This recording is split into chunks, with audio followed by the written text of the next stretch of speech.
And we are live. Welcome, everyone, to the Connected for Real podcast. I'm so excited. Today, we're having Naomi Journo, and we're talking about perfection in God. I said that wrong. We're talking about perfection in marriage. Naomi, introduce yourself. Well, my name is Naomi Journo, and it's good that you mentioned Hashem. He's everywhere and everything, so it's good we started with that. Yes. Hello, Hashem. I am the founder of Her Tribe magazine and also marketing specialist, and I wear many hats. So, just very shortly, it's exciting to be here on your podcast and enjoy this conversation. I love recording this podcast. When I have special people, we have different points of contact that created a bunch of really cool experiences. So I feel connected already, and I feel like this is going to be a very powerful episode to listen to. You have it in your motto, connected for real. It's really an honor. And I'm going to also ask you some questions. It's going to be interactive. And what a privilege to have you on a call and ask you questions that is not only for me benefit, but for our listeners and readers. Thanks. Okay, let's do it. You obviously came prepared, so go for it. Wow. So I really would like this. It's about marriage and business and balancing all. I just want this episode will be really about the listener. It's like the listener is really looking for connection, what is good for her, what she can find in our conversation for her to apply, to learn. And I just want to be mindful about this. So, and I just want to ask the best questions. One of them is debunking the common myths, how we can juggle all. It's impossible. It's like, we are passionate about the business we have, and we are passionate and grateful to have children. For those who have children, itself work. And then marriage is another work. It's a sport, it's a marathon, it's like another galaxy. And there's so much going on. How, Rebbetzin, we should juggle all and to survive with the happiness. What are your best tips? No fluffy talks, no unrealistic, like real. Okay. Well, I love the boomerang episode here where it's thrown back at me, but I really am very glad you asked. I once was thinking about how can we have it all? And the answer is you can have it all when it's your all. There's a lot of noise, chatter, and clutter in the world. People are trying to sell you, have your business be virtual so you can travel all over the world and be a nomad. That's their value. And somebody who is trying to sell you, set something up one time and then leave it and it will make money for you. They're trying to create passive income and that's their value. But if you put everyone's values in one bag, shake it up and say, here, go hold this now and do it all, that's never going to work. The answer starts with getting to know yourself. I created the CALM method, and that's 4 steps to creating flow. Step 1 is connect to yourself. It's always about you, your values, what you want, what matters to you, what actually is going to motivate you to do the thing. A lot of people think, I can't have it all, so I need to focus first on my marriage and my children. Then I'm going to move on to my business when I'm in my 50s. I think the entire time you're waiting patiently to finally be yourself, you are actually suffocating. Your family is not fully getting you because you're not your best self. Something is missing. And so women who put themselves on the back burner thinking that one day I'll get to myself, but right now my focus is my family, they're actually stealing from their family the most valuable thing that she can give, which is her presence, her real self, her full self. Your kids want to see you happy. Your kids want to see you thrive. Your kids want to see that you're able to juggle and do the thing. Because what do you want for your kids? That they should be able to do that. And who are they going to learn it from if not you? And it has to be imperfect because they need to be able to take risks and do the things that are scary, fail, fall flat, pick themselves up and do the thing. So if we want them to think this, like, there's this perfect thing that happens in a bubble of a vacuum where there's no little children around and nothing is interrupting me right now, right here. And my perfect podcast is seamless and does not have any M's and you knows. So your kids are losing out, your husband's losing out, and you're losing out because you're not bringing your full self. And then you're going to say, well, no, no, no. My business is important to me, so I'm not going to put it away, but I'm also going to neglect my family in order to do it because all the gurus tell you to go, go, go, go, go. And of course, that's not the way to do it either. So there's a real need for balance, and the balance is going to come from that inner value system that you are going to be very, very much in touch with. So let's get into details because I know you're thinking, get practical, girl, because I need to know. Ah, it sounds like you are really describing the real thing. We are not waiting when kids will be after Hatuna, after wedding, and like we are like now going back to ourselves. Like we Right, decided, okay, it's not going to be perfect, it's going to be messy, but we are doing what we can. So right. how to not lose it, to not go to sleep at 5 in the morning and still have no never-ending list of tasks, and then not be present for children, or like how to so how How? So being really, really honest with yourself and giving yourself permission to verbalize, to write down, to be able to face yourself with what actually matters to you. Because there's a lot of shame around putting your kids in Ma'on until 4, which is a daycare. Aren't you supposed to be with them 24/7? Or there's a lot of shame in buying takeout or buying frozen food and then throwing it in the pot last minute. There's so much shame around things that might not matter to you, but you're made to feel bad about them, you know? now we are at the marriage thing. Maybe the partner is used to something from his family, I used to something from Exactly. mine, and here we Exactly. are dealing with the situation. You can have real life conversations with yourself first and say, what are my values? What are my priorities when it comes to my marriage, my children, my house, laundry, food, like real things?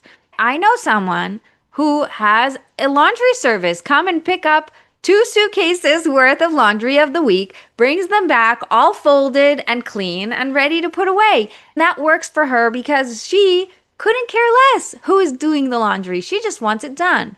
And then I have someone else who, like we do, many loads a day. It's just a running, anybody who goes by throws in the next load, transfers over. It's this constant thing that we're doing. I used to think it's a big value to have your kids do the dishes. It never worked. We ended up doing the dishes all the time. My husband was exhausted. I was getting back pain from it.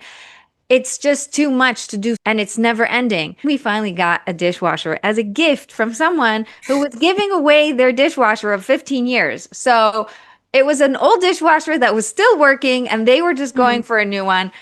I cannot tell you that thing changed my life. I had to face something that I thought was a value to me. Suddenly, I'm like, no, no, no. This is so much more efficient. We've an entire dishwasher every single day because we have 10 humans walking around here, right? So it makes sense to have systems that serve you and don't steal your energy and your emotional energy.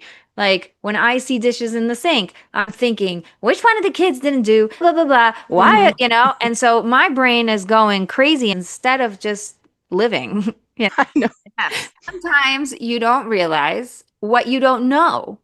And that's what I think is so important. A lot of women think that if it has to be hard, there's no other way. And that's just how it is. And I know that I need to learn to figure out, like someone said, get used to being tired. Now, as a mother of 8 kids, and as I got older and smarter, I actually prioritize naps because I don't want to be functioning on zero energy and I don't want to be showing up with my kids or family during the times that I'm the most exhausted. I have energy in the morning, I could do all my work, and then the kids come home and I'm mean and angry. I have zero patience. Like, why? Why is that? And for someone to say, well, get used to it, is not nice. It's not fair. It shows that they don't think there is even an option to change it. Yeah, to we solve. definitely hear a lot of amazing advices during our life. It's good to have the filter, right? I was the best mom before I had kids. Really, I was so amazing. I was judgmental and I was like, oh no, I would never ever allow this to my children. Now I'm like in it and I'm just like, well, now I understand. And that judgmental mother that you were before you had kids is still judging you. And that's what hurts so much because we are judging ourselves. So we know the truth. We're like, yeah, I know it's terrible. If maybe someone else would have answers to give you, like, oh, but you don't understand. Like, no, here you're sitting there going, I understand. And I am a total failure. I can't get this together. I just don't know how. And you said it's important to have a filter for the advice that's coming in. It's important to realize that we have a filter built in, that we are seeing things from our experiences and our lens of life. Once you're able to really sit down with yourself and look at that lens, you could choose if you want or not what is going on in that filter or in that lens. You don't have to look through that lens forever. And that's a lot of the work that we do is like we process emotions, we go back in time, we look in the situations that created these beliefs that make us think it's not okay. Mhm. Yeah, it's about self-love also and self-respect and self-acceptance, right? If we don't believe in ourselves, how really we can expect others to believe in us? But this is not the main point. Hashem is believing in us. He Yeah. put us here in the world. Here's the thing, I'm going to keep going back to the calm method. And I'm going to keep reminding you that step one is connect to yourself. When you do work, a lot of my clients, when they show up, we say, okay, what do you really want? What do you really want? You're asking me what I want. I guess everyone wants calm method. I like it. Yeah, everybody Everyone wants wants. to be in peace with any decision and to feel like myself with belief like everything I do, it's for the best. So kind of like to chill. Everybody wants to feel calm. Everybody wants to feel connected, receive the way they are, belong. Like we all just want to be. And instead, a lot of the work that people are telling us to do is do, right? A lot of the advice is do this, don't do this. We want to be calm. I want to be a good mother. I want to be a good wife. I want to show up for my clients. And so all of those have to do with your ability to be present. The actions will lead you to that presence or they'll take you away from that presence. Some people do things to distract themselves from facing themselves. And sometimes you can use actions to go closer to yourself. So I'll give you examples because I like to get practical. I like to go for a walk. When I'm feeling too much in my head, there's too much going on, I'm feeling pulled in all directions, I go for a walk. And I start talking to God, looking at the details of the greens and the different sizes of the leaves and how each texture and the different thinness and thicknesses of the different things. I'm trying to look at nature to bring me back to the present because the only thing that is going to get you present is the present, right? You're thinking about past, you're going to be like, woo, in the past. You're thinking about future, you're going to be woo, anxious, whatever, right? You're in this moment, nothing else. It brings you back to a certain calm and peace. And I am telling you, people are like, I don't have time. You have time. You have 1 minute to go outside, touch the ground, touch a tree, touch a leaf, stare at it for a minute, a flower, anything for 1 minute, and you will be in a completely different place. If you don't have a minute, it means you're not giving yourself permission to do that. It's not that you don't have time, it's that it's not important, it's not a priority. And then you just have to be honest with yourself. Why? Why is it not a priority? What's going on with me? What am I running away from? What am I afraid to find? What's so scary in just being me? And there's a lot. And I'm sure that somebody's listening going, oh, it's not just me. No, it's not just you. It's every single one of us because this is a protective mechanism that God put in us to avoid painful experiences. And we have this belief that being with a pain or being with a fear is scary and painful, but it's actually not. It makes it feel so much better, right?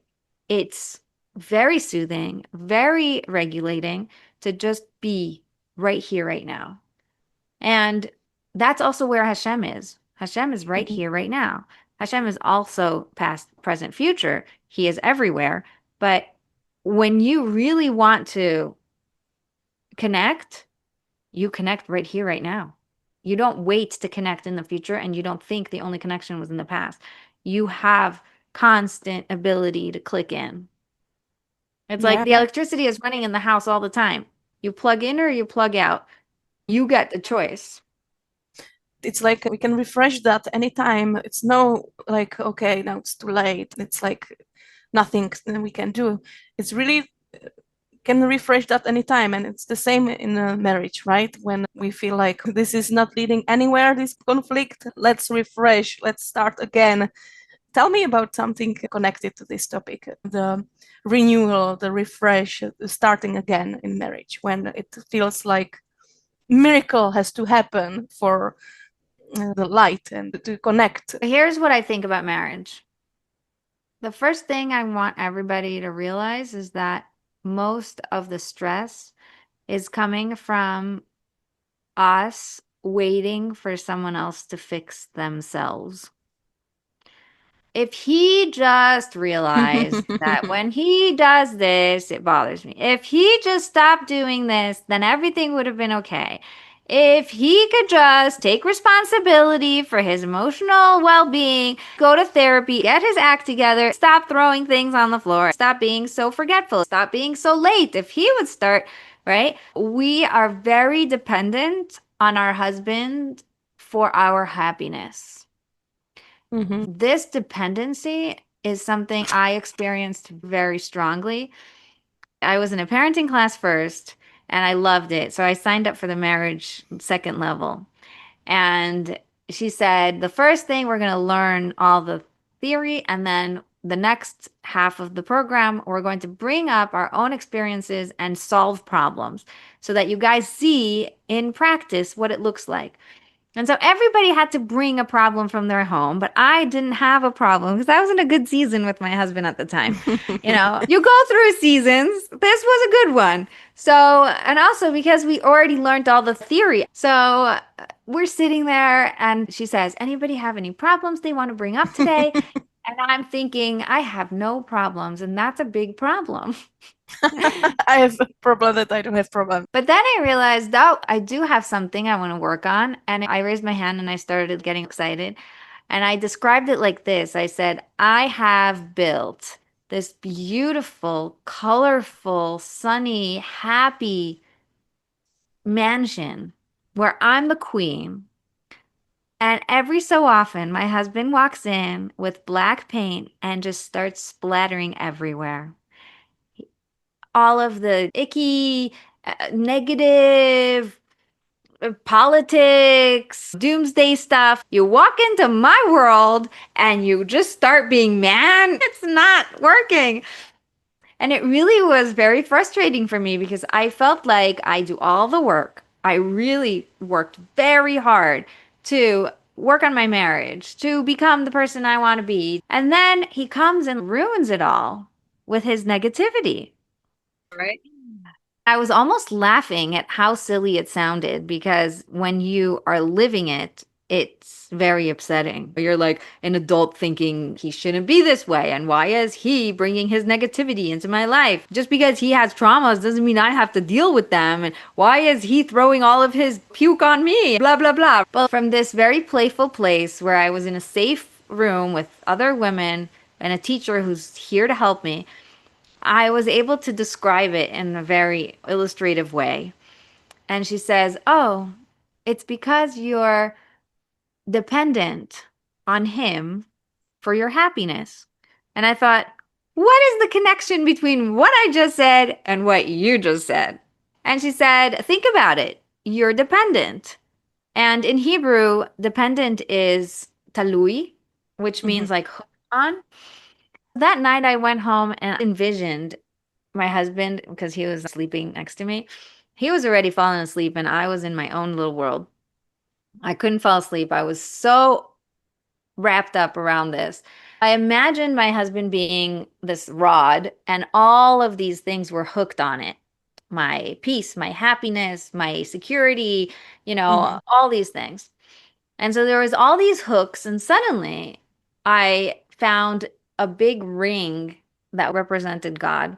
It was round and big. And then I took a deep breath and I said, I don't want to be dependent on you for my happiness. I grabbed the little hook that was hanging on my husband and I clicked it onto the hook that was God. I want to be dependent on you, God. I took the next one. And I was like, I don't want to be dependent on you for my security. I want to be dependent on you, God. I don't want to be dependent on you for my finances. I want to be dependent on you, God. After doing a lot of meditative work, I have no idea how it happened, but I tell this story because it's so powerful. Something finally came to peace where I can completely and fully be happy, calm, at peace because I was 100% taken care of by God. And I no longer had to feel like the ground shifting under my feet when somebody else who was also human was experiencing human emotions. You inspired me when you mentioned that you were so independent, depending on your husband and what is he doing. Do you want to go into the what we have in Judaism, the concept of tikkunim? Like also when we are married, we are one neshama, right? Would you like to go inside of this very shortly? How this affects our marriage and our conflicts, and how to take this in the picture? Like you So are you're my saying, tikkun. Tikkun. so, What's really behind that? so just say the word tikkun for people who don't know. What does that mean? You just tell us. You are You're the one. Rebbetzin. I I'm asked if you would like to go in it. I know it's something more deep We than can, just. we can. But first, I want to get all of the definitions. And Mhm. I think you're the one who used it. So I want you to tell Okay. me what it means to you, or Hmm. at least what you think it means, because it really affects how we use it.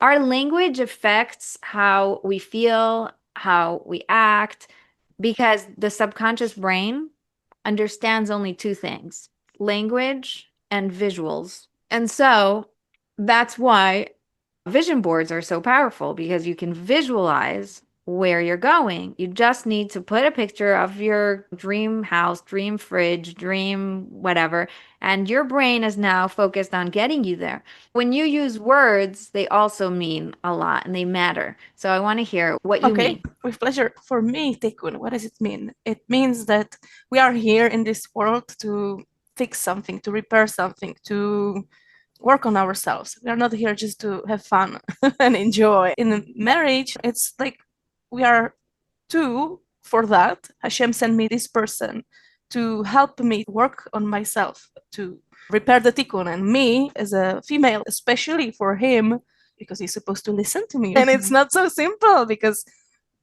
this is the concept in Judaism. It's the best advice.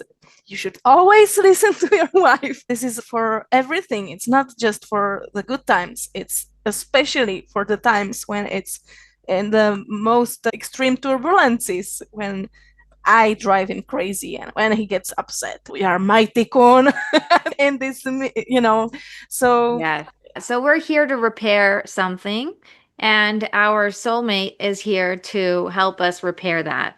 Okay? That's mhm. basically what you just said in a nutshell.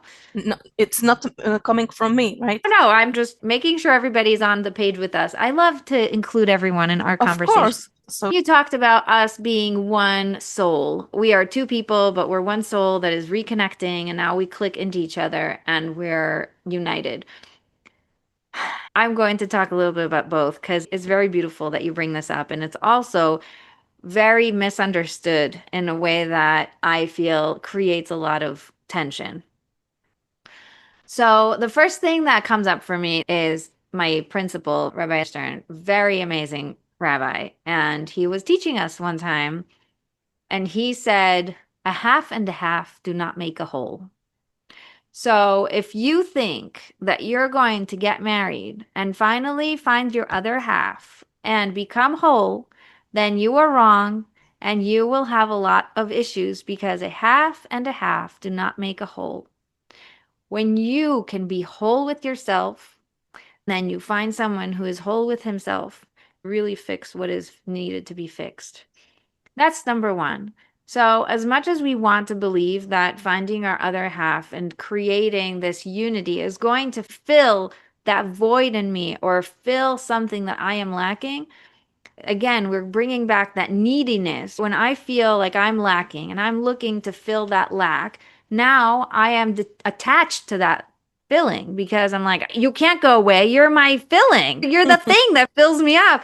Every couple is going to go through this wave where they're like, oh my gosh, I found my other half and she fills me up perfectly and we're amazing. We like so perfect and we like a puzzle piece, like just bloom, everything's perfect. And then the realization of, oh, when she's not happy, then she's not filling me up and I need her to be happy. Or when he is traumatized or triggered, he is not filling my need and now I am feeling empty again. Like, what is wrong with you that you're not doing your job to fill my half and why can't you just get your act together so that you can fill me? And we're getting into very grabby, needy energy that isn't good for a marriage, not good for any relationship. And it's just going to leave everyone exhausted because a lot of the energy is outward into trying to fix the other person to be the right thing for me.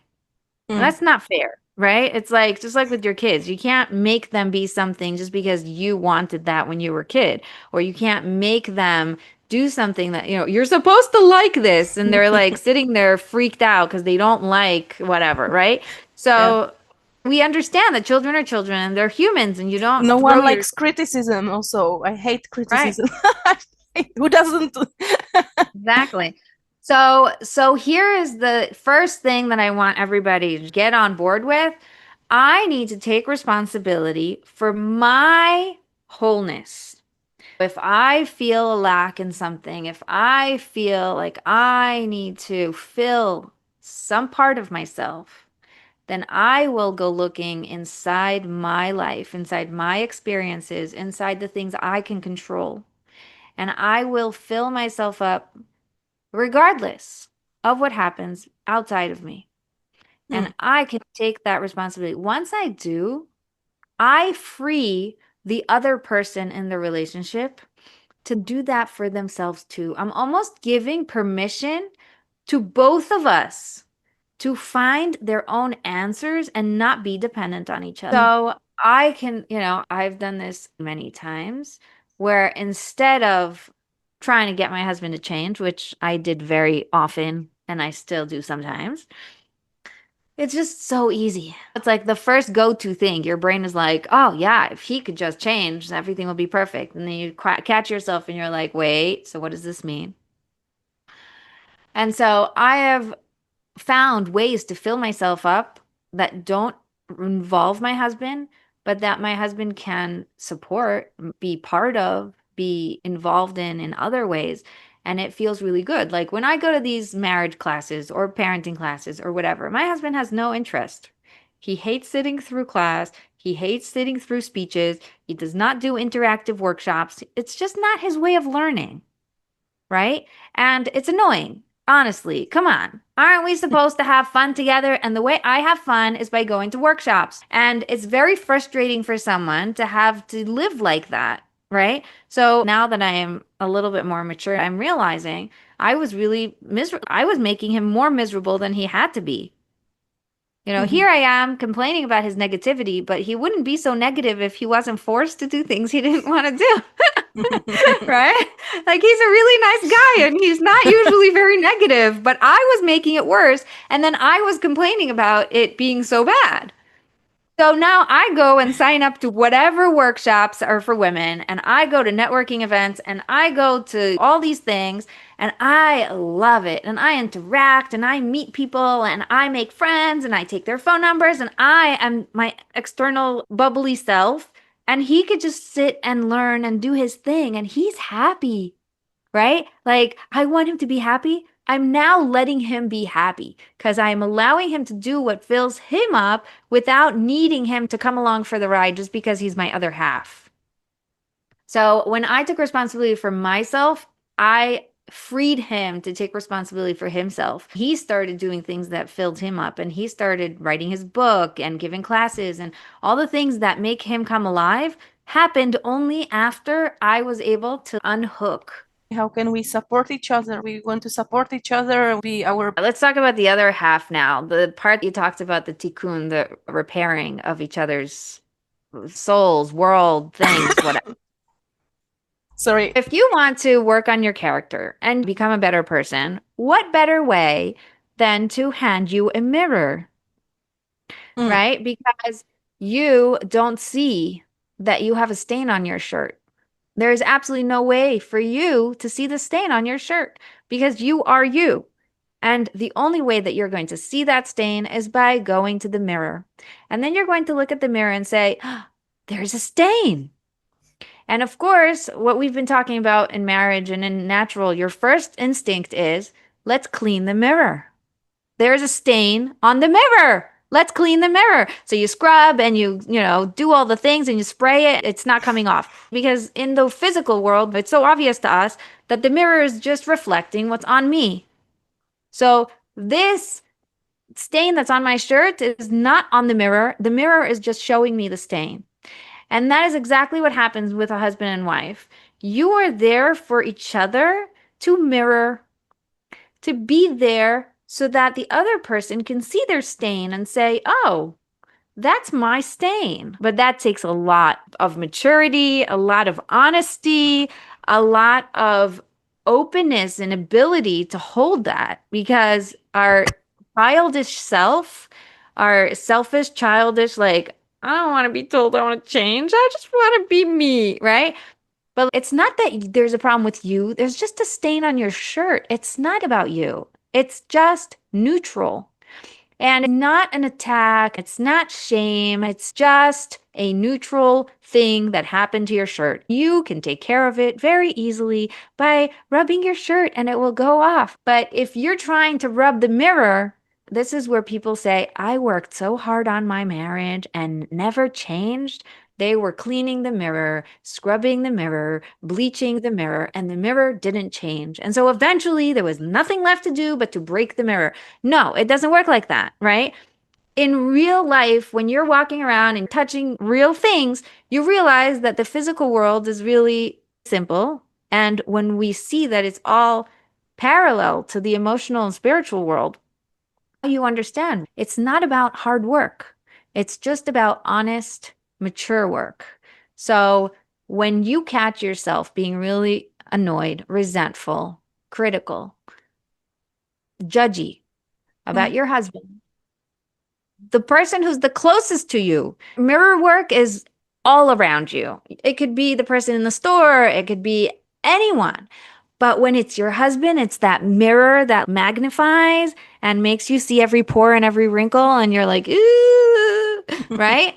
That's why it hurts so much. That's why people are suffering in their marriage. That's why marriage is so quote unquote hard because it brings up a lot of things. It magnifies it, it makes it in my face. It doesn't let me ignore it. And so if I'm able to sit down and really, and this is what I do with my clients, it's not something that I'm expecting you to do on your own after listening to one session of podcast, but it is something that once you're aware of and that is doable, you could sit down and go through it. What in this situation, what in this person, what in this stain do I need to take responsibility? Do I Mm. get to take responsibility? Because honestly, all of this work we're doing in the world is for our benefit. Like people say, I worked on my marriage so much and my husband couldn't care less. Well, honey, it's because the marriage mattered to you. Because if it didn't matter to you, you wouldn't care and you wouldn't do the work. So we think that we're being the good ones and we're the ones owning the marriage or whatever. No, it's because it matters to me. It's because I care. It's because I want a good marriage that I'm doing it. It's not because I'm doing it for him. It's because I'm doing it for me. When I was told this for the first time, I got very angry, very upset. I'm saying it now as if it's like this. When I was younger and very resentful at my husband, I was annoyed that he wasn't coming to these classes, and I was annoyed that I was the only one working. Hmm. And she said, "You don't have to be here. It's fine." And I was like, "But I want to be here because I want a good marriage." Ah, bingo. Mm. That's I it. like the concept of the mirror. It sounds great and it makes sense. But what is so difficult is the communication, the way we say that, right? And that's the whole process.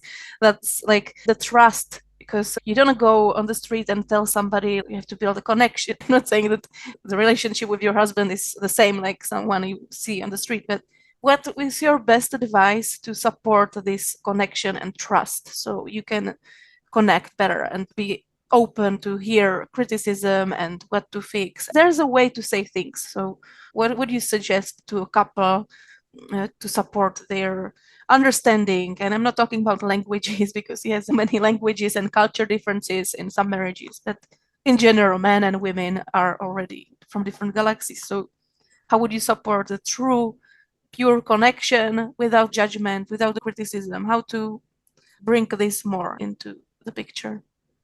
Yeah. So I'm going to bring back the two parts that you said, that we are one soul, and we're part of the same soul, and then we support each other and we're here to fill each other up and be there for each other. And also we're here to repair each other and sort of mirror each other. They're both the same, really. As soon as you understand that you are the one who is being called to grow, to expand, to own your greatness, you stop trying to change other people and you start leaning into your leadership, into your greatness, into your expansion, right? I was listening to Byron Katie for a long time on YouTube. I took her whole course. I was just drinking it all up. She talks about the four questions. Is it true? Can you absolutely know it's true? What happens when you believe this thought? And who would you be without this thought? And then she has the turnarounds. He's so selfish. I'm so selfish, or whatever. I couldn't do the actual work, even though I was learning it and hearing it and consuming all of it. I couldn't do it. There was something resisting inside of me. I didn't want to be told I was wrong. I didn't want to told. I just wanted to stay in my bubble of like, I'm right, he's wrong, and that's just how it is. And then one day, because it was in my head already for so long, we went to sleep and my husband was telling me about his day, how he did this and how this happened to him. And he's blabbing about himself and his day. And you know what's going on in my head? It's like, why is he so selfish? Why is it all about him? Why is he not asking about me? Why does he not care about my day? Why is he just going on and on about himself? And then I thought, he's selfish. Here he is talking to me about his day, totally normal. He does not know this is going on in my head. And I'm sitting here judging him and being all annoyed and bubbling inside. He has no idea. And I am the selfish one, expecting him to ask me how my day was and stop talking about himself and just notice me. And so I was just like, oh, I should really get out of my head and listen to what he's saying. I want him to listen to me and ask about me. I should be there for him without saying anything, without communicating, without saying, hey, listen, you're talking about yourself for too long. Can we talk about me? Nothing.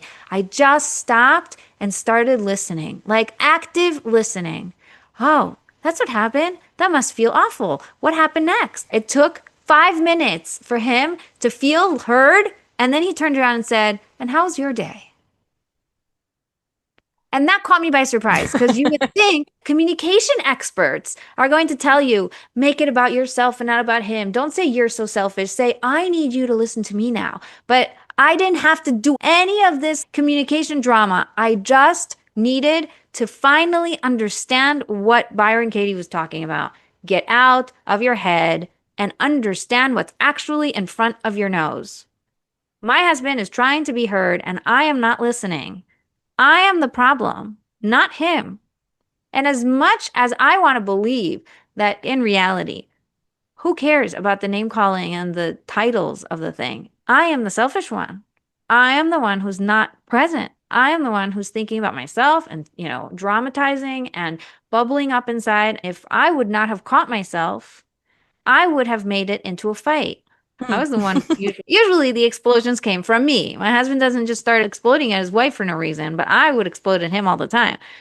When I finally understood the concept of the mirror is here to show me what's going on, what's really going on here. It takes 2 seconds of awareness to change the entire conversation. Just awareness. But the problem is that your brain is so good at sneaking around awareness. You think you're aware, but you are in default mode constantly. You have pre existing actions. You know how you create automations? They Autopilot.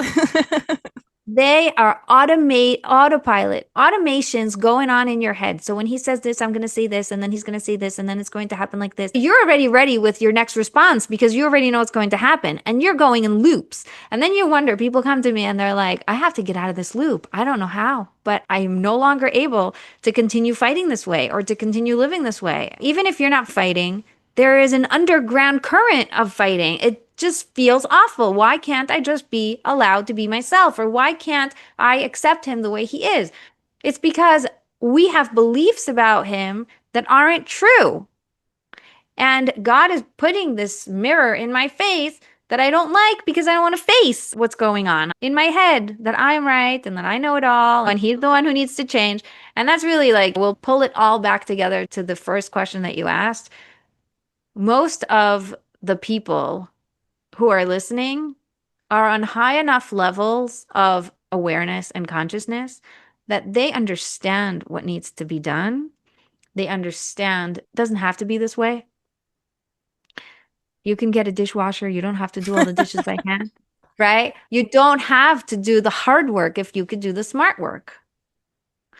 Once you realize there is an option, all you have to do is look for the right person who's going to guide you, figure out what to learn or how to get there. Pray for it. Ask God to help you find it. Yeah. You inspired me.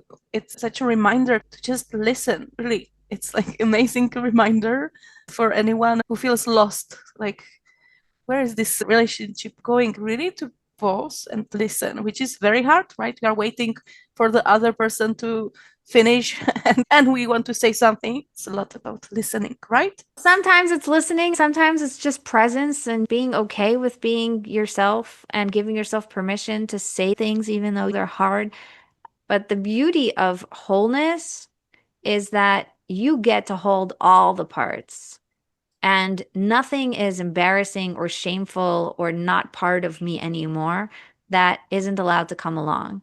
And when you are okay with being human and having some dark parts and some uncomfortable parts and some scary parts and some baggage just sort of following you around and you're not trying to push it away, a lot of the baggage gets heavy when you're trying to move it away. We're making it harder on ourselves by creating resistance. But what if it just is part of you, part of my story, part of who I am? It's probably here to teach me something. You can now suddenly have all this extra energy to just be you. And I want to remind you and everyone listening that your husband married you because he saw all those parts and he was excited about the way you were as a whole. And you thinking this isn't good or this isn't okay, and you trying to control it is making you less whole. He almost misses the real you. He knows what he's missing and he's trying to pull that back out of you. When he's your mirror and he's trying to shake you up to be who you really are, allow it. Don't resist it. Go with it because the reward is so much greater. Is there anything you want to mention for this season specifically when it's winter, it's dark outside, it's cold somewhere, it's snowing, raining? How can we get the most out of this season in marriage and business? I think be the light. Be the light. Every person is the light of their life, and you can't delegate that to other people.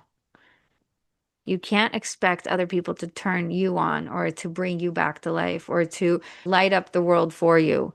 Every person was put here on purpose so that they could be the light that they are here to be. And if you're waiting, stop waiting, stand up, Be the light. Be the light in the house. Be the light in this present moment. Be the light wherever you are. Take it wherever it takes you. That's the beauty of balancing is when you're present here, then you're present there. You can balance a lot of things because you're not actually holding them all at the same time. You're holding one thing at a time and doing a lot of those.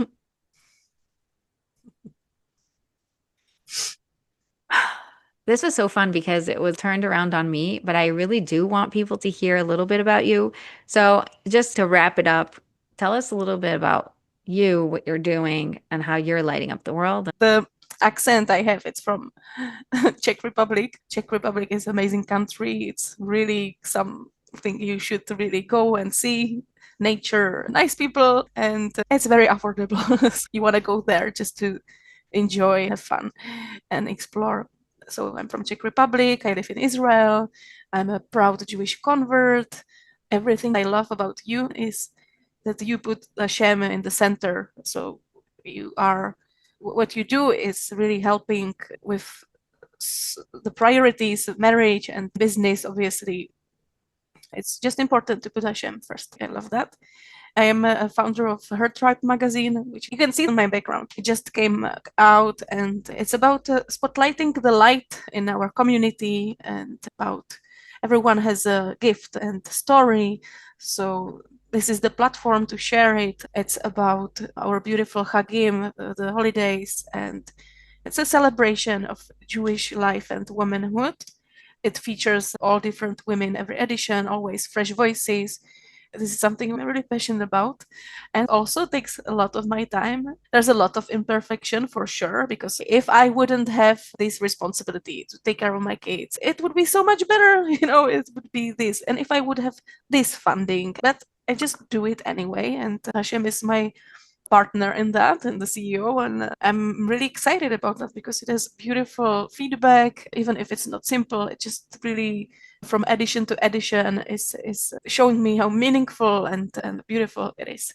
So this is about me. I am a marketer, so also I used to be actors, so I'm kind of like connecting all different things from different perspectives. Basically, juggling all different roles is what I studied to put together the marketing, the production, and being also on the spotlight. But personally, I really enjoy that my work speaks not myself. Obviously, I need to present myself and show that I'm a real person behind the project, but I love that the project speaks, if you know what I mean. There are all different characters and one likes to be on the spotlight, and I'm not necessarily a speaker, and as I used to be the actors on the spotlight, on camera, and wanted to be seen. So again, I just really enjoy to be in the backstage, enjoying all the symphony from idea to realization. It's amazing to collaborate with others, create something together. So I do a lot of collaborative marketing, a lot of value-based projects. So it's not just like I'm selling you something, buy that. It's really something to change and put Hashem in the picture. So it's not just about the money, and I really mean that. Sometimes it can be exhausting because the parnasa, it's the income, it's important, it has to be in the picture. But to see the whole picture and the purpose of that, much more important for me. How can people find you? Where could they find the magazine? Yeah, so it's on social media under the tag Her Tribe magazine. It has a link, a tiny URL / Her Tribe mag. And I'm Naomi Journo. You can find me on LinkedIn. I'm happy to connect. Thank you so much. Pleasure. This was so fun. We're going to make sure all the links are down below. Thank you very much for coming and being on my podcast. And thank you for the listeners. Don't forget to be connected for real and come back next week for another amazing episode. Thanks so much, Naomi. Thank you.